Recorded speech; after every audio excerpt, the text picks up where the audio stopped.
பலரும் எதிர்பார்த்தது போல் நடிகர் விஜய் தனி அரசியல் கட்சி துவங்கி திட்டமிட்டது போல 2026 தேர்தலில் போட்டியிட தயாராகிவிட்டார். அவர் தனது கட்சியின் முதல் மாநாட்டை நடத்திய போது கூட்டணி கட்சிகளுக்காக கதவை திறந்து வைத்திருப்பதாக அறிவித்தார்.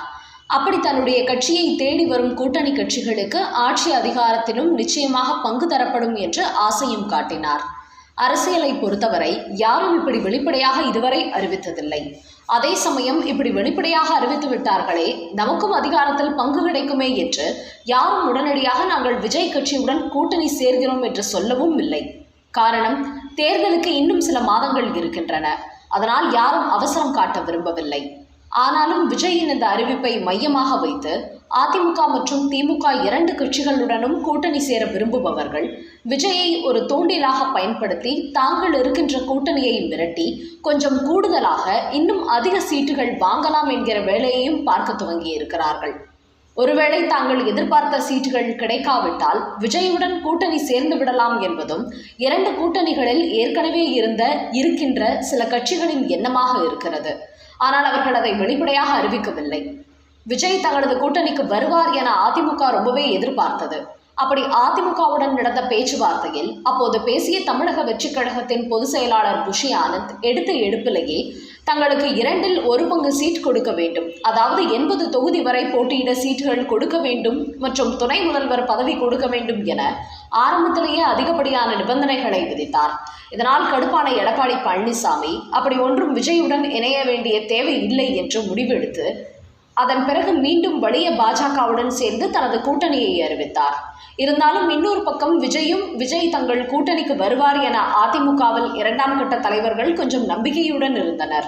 ஆனால் சமீபத்தில் மதுரையில் நடைபெற்ற 2வது மாநாட்டில் விஜய் பேசும்போது அதிமுக கட்சியை மீண்டும் கடுமையாக விமர்சித்தார். குறிப்பாக எடப்பாடி பழனிசாமியின் தலைமையை அவர் மறைமுகமாக விமர்சித்தது போலதான் இருந்தது அவருடைய பேச்சு.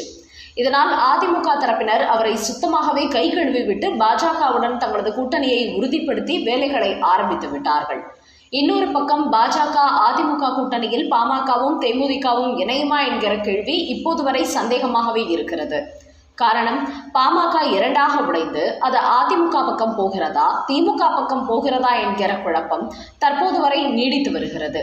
அப்படியே போனாலும் அன்புமணி யார் பக்கம் போவார், ராமதாஸ் யார் பக்கம் போவார் என்ற கேள்வியும் இப்போது வரை தொண்டர்கள் மத்தியில் இருக்கிறது. இன்னொரு பக்கம் தேமுதிக தங்களுக்கு இந்த வருடம் ராஜ்யசபா சீட் கொடுக்காமல் ஏமாற்றி விட்டதாக அதிமுக மீது கடும் கோபத்தில் இருக்கிறது.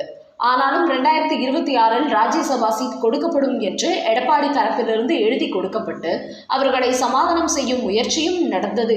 இருந்தாலும் தான் பேசுகிற இடங்களில் எல்லாம் அதிமுகவை விமர்சித்தே பேசி வருகிறார் தேமுதிக தலைவர் பிரேமலதா விஜயகாந்த். அதே சமயம் பட்டும் படாமல் திமுகவை பாராட்டியும் பேசி வருகிறார். இதனால் ஒருவேளை அவர் திமுக பக்கம் சாயவும் வாய்ப்பு இருக்கிறது என்கிறார்கள். கடந்த 2021 இப்படிதான் 2 பக்கமும் பேசி தங்கள் கட்சியின் மீதான நம்பகத்தன்மையை குறைத்து கொண்டது தேமுதிக. இந்த முறை இன்னும் அவர்களால் உறுதியாக முடிவெடுக்க முடியவில்லை. அதே சமயம் அதிமுக பாஜக இணைந்துள்ள NDA கூட்டணியில் தாங்கள் தொடர்ந்து அங்கம் வகிப்பதாக முன்கூட்டியே அறிவித்திருந்தார் அம்மா மக்கள் முன்னேற்ற கட்சி தலைவர் டிடிவி தினகரன். இத்தனைக்கும் அதிமுக அவரை பெரிதாக பொருட்படுத்தவில்லை என்றாலும் பாஜகவிற்காக அவர் கூட்டணியில் தொடரும் நிலைப்பாட்டை எடுத்திருந்தார். ஆனால் சமீபத்தில் நடைபெற்ற மூப்பனாரின் நினைவு நாள் பொதுக்கூட்டத்தில் எடப்பாடி பழனிசாமி கலந்து கொண்டார். பாஜக மாநில தலைவர் அண்ணாமலை கூட இதில் கலந்து கொண்டார். ஆனால் அமமுக தலைவர் தினகரனுக்கு இதில் கலந்து கொள்ள அழைப்பு அனுப்பப்படவில்லை.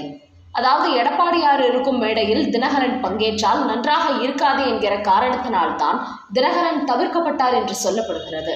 இதன் விளைவு தினகரனுக்கும் தன்னுடைய கோபத்தை காட்ட வேண்டிய சூழல் தானாகவே ஏற்பட்டது. அதன் வெளிப்பாடாகத்தான் சமீபத்தில் நடைபெற்ற செய்தியாளர் சந்திப்பில் அவர் பேசும்போது தம்பி விஜய் தலைமையில் 3வது கூட்டணி உருவாகும் என்று ஒரு வார்த்தையை அழுத்தி கூறியுள்ளார். இதன் மூலம் ஒருவேளை விஜயுடன் தான் கூட்டணி சேரலாம் என்று சூசகமாக NDA கூட்டணிக்கு டிடிவி தினகரன் அறிவித்துள்ளார். இருந்தாலும் பாஜகவின் மாநில தலைவர் நயினார் நாகேந்திரன் அப்படியெல்லாம் இல்லை, நல்லதே நடக்கும் என்று பதில் கூறியுள்ளார். அதிமுகவின் அலட்சிய போக்கு தொடர்ந்தால் ஒருவேளை டிடிவி தினகரன் விஜயின் பக்கம் செல்லவும் வாய்ப்புண்டு என்றும் சொல்கிறார்கள். அரசியலில் தான் எது வேண்டுமானாலும் நடக்கலாமே.